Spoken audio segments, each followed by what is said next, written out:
భార్యాభర్తల తగువులతో పిల్లలు చచ్చిపోతే కనీసం తండ్రి లేడు, తల్లి లేడు. ఇలాంటి ఒక విషాద ఘటన మానవ సంబంధాలలోని దరిద్రాన్ని స్పష్టం చేస్తున్నాయి. మైలవరం దగ్గర చోటు చేసుకుంది. ఏది ఎన్టీఆర్ జిల్లా అనాలేమో, టోటల్గా ఇదివరకు అయితే ఉమ్మడి కృష్ణా జిల్లా. తల్లి వదిలి వెళ్ళిపోయింది, తండ్రి ఏమో ఏమయ్యాడో తెలియదు. 4 రోజులుగా తాళం వేసిన ఇంట్లో మంచం మీద 2 చిన్నారుల మృతదేహాలు ఉన్నాయి. హృదయాలను కలిచివేసే గట్ట ఎన్టీఆర్ జిల్లాలో చోటు చేసుకుంది. మైలవరానికి చెందిన వేములవాడ రవిశంకరు, చంద్రికలకు లక్ష్మీ హిరణ్య, లీలాసాయి ఈ 9 ఏళ్ళు 7 ఏళ్ల సంతానం. 2 నెలల కిందట పిల్లల్ని భర్త దగ్గరే వదిలేసి చంద్రిక ఎక్కడికి వెళ్ళిపోయింది.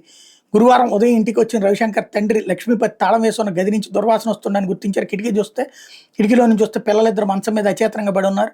తలుపులు తెరిచి చూస్తే ఇద్దరు చనిపోయినట్టు తెలుసుకున్నారు. పోలీసులు ఘటనాస్థలాన్ని చేరుకుని పరిశీలించారు. అయితే ఇది తండ్రి చంపేసి తను కూడా ఆత్మహత్య చేసుకున్నాడు అన్నది తాజాగా అనుమానిస్తున్నారు. ఎందుకంటే అక్కడ ఏదో లెటర్ రాస్తుందంటే, నా చావుకి ఎవరు బాధ్యులు కాదు, జీవితంలో ఏది సాధించలేకపోయినా నాకు ఎవరూ ధైర్యం ఇవ్వలేదు, అందుకే నా పిల్లల్ని చంపుకుని నేను చచ్చిపోతున్నా అంటూ రవిశంకర్ రాసిన లేఖ దొరికింది. అతని సెల్ ఫోన్ స్విచ్ ఆఫ్ అయింది. అతను చివరిగా కృష్ణానది దగ్గర ఉన్నట్టు తేలడంతో అతను ఆత్మహత్య చేసుకున్నాడని ఆ ప్రాంతంలో గాలిస్తున్నారు.